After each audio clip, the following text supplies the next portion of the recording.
بسم اللہ الرحمن الرحیم۔ خداوند متعال کا ارشاد ہے کہ انما یوفی الصابرون اجرهم بغیر حساب۔ خداوند متعال ڈٹ جانے والوں کو، صبر کرنے والوں کو جو اجر دے گا وہ بغیر حساب کے ہوگا۔ پاکستان کی تاریخ میں پی ٹی آئی کے ورکرز نے، لیڈرشپ نے صبر کرنے کی، مقاومت کرنے کی، ڈٹ جانے کی ایک تاریخ رقم کی ہے، اور یہ سلسلہ ابھی تک جاری ہے۔ آپ سب جانتے ہیں کہ کس طرح سے حکومت کو گرایا گیا عالمی ایجنڈے کے تحت،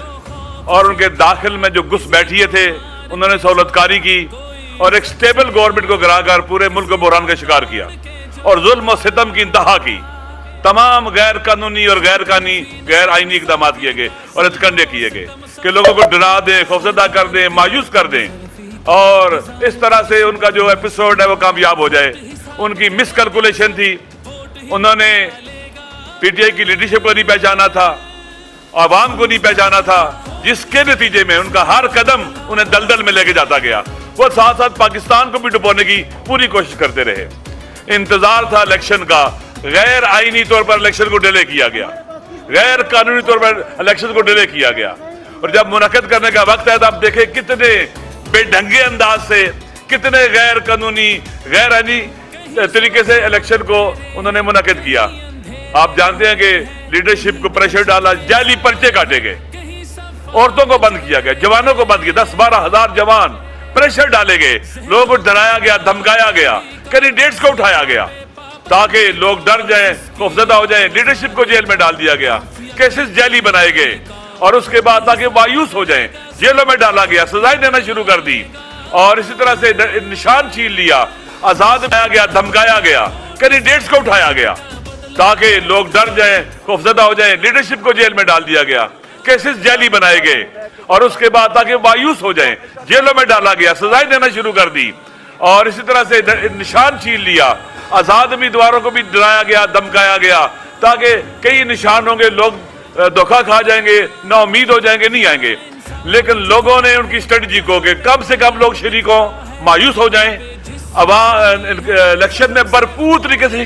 شرکت کر کے ان کو ناکام بنایا، نامراد بنایا۔ اور پھر آپ کو پتا ہے کہ 8 کے بعد جو رات آئی وہ دھاندلی کی رات تھی، یعنی لوگوں نے 8 کو جو ووٹ ڈالے تھے وہ،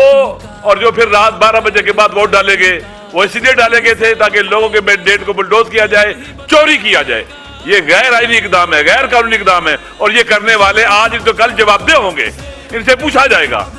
عوام جانتے ہیں، بچہ جانتا ہے، چند سال کا جو باشعور بچہ ہے وہ بھی جانتا ہے کہ دھاندلی ہوئی ہے، اس سے پوچھے، وہ بھی نام جانتا ہے سب کے، کس نے کی ہے، واضح سب کے سامنے۔ اگر لوگ اپنے جو ڈومین سے باہر نکلیں گے، جو ان کی ذمہ داری سے باہر نکلیں گے، تو پھر الیکشن جو ہوا ہے، عموماً الیکشن کس لیے ہوتے ہیں؟ بحرانوں سے نکلنے کے لیے۔ یہاں الیکشن کو بلڈوز کر کے بحران کھڑے کیے گئے ہیں، مشکلات کھڑی کی گئی ہیں۔ پاکستان کے عوام ڈرنے والے نہیں ہیں، مایوس ہونے والے نہیں ہیں، نا امید ہونے والے نہیں ہیں۔ پاور پالیٹکس میں پہلے بھی کہتا ہوں، کرنے والے ان چیزوں کو نہیں سمجھ سکتے، وہ چوری شدہ مینڈیٹ کو بھی لے کے فخر محسوس کرتے ہیں، اور بعض اوقات کہتے ہیں کہ دھاندلی ہوئی ہے، وہ اسی لیے کہتے ہیں کہ ان کے حق میں جو ڈکیتی ڈاکہ ڈالنا چاہیے تھا وہ کم ڈلا ہے، اور ان کو تکلیف ہے کہ چھوٹی ڈکیتی ہوئی ہے۔ پاکستان کے عوام نے جن کو رد کر دیا، جن کو ٹھکرا دیا، ان کو مسلط کرنے کی کوشش کی جا رہی ہے۔ دیکھیں اسٹریٹجی میں کہتے ہیں کہ فیلئر کو ری انفورس نہیں کرنا چاہیے۔ انہوں نے ایک سٹیبل گورنمنٹ کو گرا کر پی ڈی ایم کی شکل میں ایک فیلئر کو ری انفورس کیا، اسٹریٹجی غلطی تھی، شکست کھائی، اب پھر دوبارہ فیلئر کو ری انفورس کر رہے ہیں، بدترین شکست کھائیں گے اور رسوا ہوں گے۔ لہٰذا ہم جیسے خان صاحب باہر تھے، ہم اکٹھے تھے، ہم ان کی اولاد ہیں جنہوں نے پاکستان بنایا تھا۔ ہم فرقہ واریت پھیلانے والوں کو کبھی بھی کامیاب نہیں ہونے دیں گے۔ ہم پی ٹی آئی پر کبھی بوجھ نہیں بنیں گے، بوجھ اٹھانے والے بنیں گے، ساتھ دینے والے بنیں گے۔ ہم نیشن بلڈنگ کی طرف جا رہے ہیں، ایک ایسی قوم جس میں تمام مسالک ہوں، مسلم ہوں، غیر مسلم ہوں، تمام اقوام ہوں۔ وہ صرف اور صرف پاکستان میں نیشن بلڈنگ کا کام عمران خان کر سکتا ہے، اور کوئی نہیں کر سکتا۔ 80-90% لوگ کہاں کھڑے ہیں؟ خان صاحب کے ساتھ کھڑے ہیں، اس بیانیے پر کھڑے جو انہوں نے دیا کہ ہمیں غلامی قبول نہیں ہے، آزاد خارجہ پالیسی، داخلی خود مختاری، اپنی زمین اڈوں پر نہیں دیں گے، ایبسولوٹلی ڈانٹ کا ہے ان کو، اور فیصلے خود کریں گے، ڈکٹیٹ نہیں ہوں گے۔ یہ وہ بیانیہ جو پاکستان کے عوام اس کو مانتے ہیں، یہ شریف غیرت مند لوگوں کا اور کریم لوگوں کا بیانیہ ہے، پاکستان کے بے وفا بیٹوں کا بیانیہ ہے۔ انشاءاللہ ہم اسی طرح سے آگے بڑھیں گے جیسے پاکستان بناتے وقت اکٹھے تھے، اب پاکستان کو بچانے کا مرحلہ ہے، ہم اکٹھے ہوں گے، ہاتھوں میں ہاتھ دیں گے، ہمارا آپس میں بہت اعتماد ہے، بہت ٹرسٹ ہے۔ آپ یقین کر لیں کہ جو ہمیں جانتے ہیں انہیں پتہ ہے کہ ہماری کتنی دوستیاں آپس میں، ہمارے تو گھر ایک ہیں، لہٰذا انشاءاللہ العزیز یہ بہت اچھا فیصلہ ہے۔ میری خود یہ رائے تھی ایسے ہی ہونا چاہیے، میں نے خود کہا ہے کہ صاحبزادہ حامد رضا صاحب سنی اتحاد کونسل کے سربراہ ہیں، بہترین آپشن وہی ہے، اور ہم اس میں کہ ہمیں کسی قسم کا کوئی کیا اسے کہتے ہیں کہ وہ کیا اسے کہتے ہیں کہ تحفظ نہیں ہے، خوشی ہے، یقین کر لیں آپ، ہم ایک ہیں، نام فرق ہو سکتے ہیں، ہم ہیں ہی ایک، لہٰذا بہت زبردست ہے۔ اس مشکل مرحلے میں ہم پی ٹی آئی کے لیے ساتھ ہیں۔ میں نے پہلے بھی کہا خان صاحب جس بڑے کاز کو لے کے چلے ہیں، جس میں نیشن بلڈنگ بھی ہوگی، گورنمنٹ بلڈنگ بھی ہوگی، کنٹری بلڈنگ بھی ہوگی، وطن کو بچانے کی تحریک ہے، ہم وطن کے لیے جان دے سکتے ہیں، اس راستے میں خون اپنا دے سکتے ہیں، ہم پیچھے نہیں ہٹیں گے اور طاقتور طریقے سے آگے بڑھیں گے اور ہر فورم پر یہ جنگ لڑیں گے۔ جو جیلوں میں ڈالے ہوئے ہیں یہ بے گناہ ہیں، جھوٹے اور جعلی پرچے ہیں، چاہے وہ کئی ہزار جوان جو جیلوں میں بند ہیں، چاہے وہ لیڈرشپ جو جیلوں میں بند ہے، چاہے خان صاحب ہیں، گٹیا طریقے سے آپ نے ایف آئی آریں کاٹی ہیں، اور یہ نہیں ہونا چاہیے تھا۔ آپ گھروں میں گھسے ہو، شرم آنی چاہیے، شریف آدمی، کریم آدمی، نجیب آدمی، حد اقل مسلمان نہ بھی ہو، جوان مرد ہو،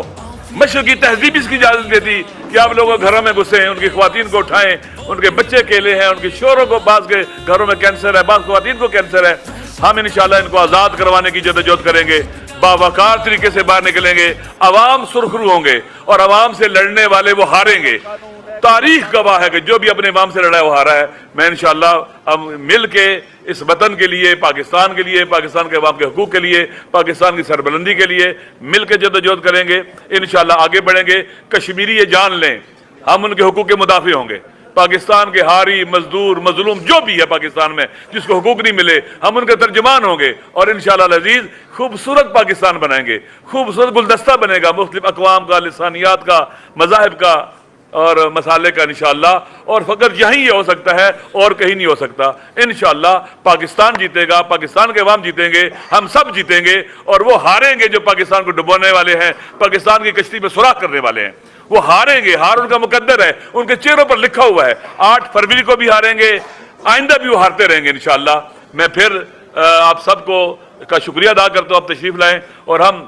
جب تک زندہ ہیں ہم خان صاحب کے ساتھ ہیں اس بیانیے پر، اور انشاءاللہ اس سے ایک قدم بھی پیچھے نہیں ہٹیں گے۔ والسلام علیکم۔ حامد رضا صاحب